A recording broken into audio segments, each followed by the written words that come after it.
Pour Wilhelm Reich, le Christ est l'humain accompli. Alors je dis bien l'humain pour inclure justement les femmes, parce que le problème de la langue française, c'est quand on dit l'homme. Et donc l'humain accompli, c'est la représentation du Christ, c'est-à-dire en fin de compte une onde qui fait fleurir complètement le cœur.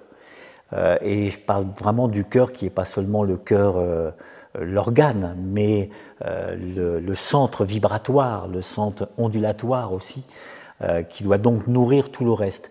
Et c'est une notion aussi importante parce que ça doit nourrir aussi donc le mental pour que l'esprit puisse se manifester.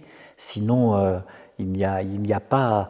Sinon, au niveau énergétique, pour revenir à un sens, par exemple, et pour aider tout le monde, et je pense aussi aux jeunes générations qui ont le génital qui s'enflamme, et ce génital qui s'enflamme et qui a besoin de se vivre, de s'expériencer, etc., et des fois avec des douleurs, avec des empreintes, des traumatismes, etc. Et donc cet espace-là, si je le maintiens seulement et je le cantonne simplement à cet endroit-là, il va tout simplement petit à petit s'épuiser. Donc je vais vivre des moments de jouissance qui sont importantes, mais il va petit à petit malgré tout devenir stérile.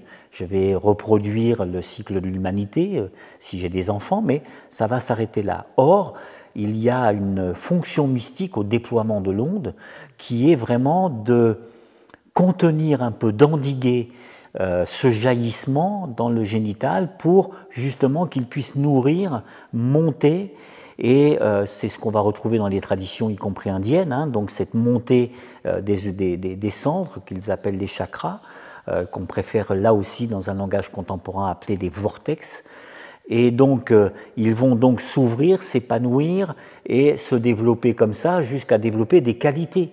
Et donc est-ce que c'est simplement dans la vision énergétique de cette montée que les qualités s'ouvrent, ou est-ce que c'est l'adoption dans ma vie de ces qualités qui fait que ça va s'ouvrir? Quand je ne le fais pas comme ça, eh ben, je vais avoir des sauts. Et donc je vais avoir un génital, par exemple, qui va s'exprimer avec vitalité, avec puissance, etc., dans donc, la sexualité, mais pas seulement. C'est-à-dire qu'il va monter, mais au lieu de passer par l'ouverture du cœur, il va faire un saut directement au niveau de la gorge, d'accord, ou au niveau de la tête. Et donc là, ça va donner quoi? Ça va donner des besoins et des désirs de puissance. Ça va donner des personnes qui n'ont pas l'amour, qui n'ont pas le sens commun, qui n'ont pas le désir du sens commun, et qui vont donc pouvoir manifester de l'individualisme et avoir des désirs plus de domination, de réussite, de pouvoir, quel qu'il soit financier, de pouvoir en tant que prof d'arts martiaux, ou de danse, ou de metteur en scène de théâtre, etc., etc., et où je domine, je tiens les gens, etc., et je ne participe pas à l'épanouissement.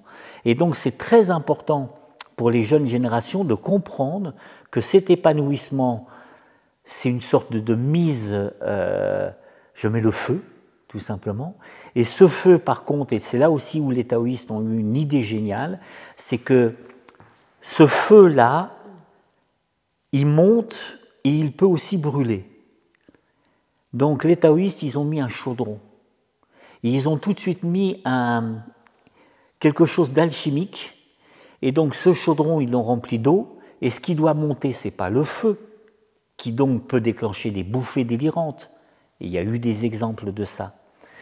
Et donc, quand je mets le chaudron, quand je suis avec du féminin, et pas seulement du désir masculin, on pourrait le dire aussi comme ça, eh ben le feu va chauffer l'eau et c'est de la vapeur qui va monter.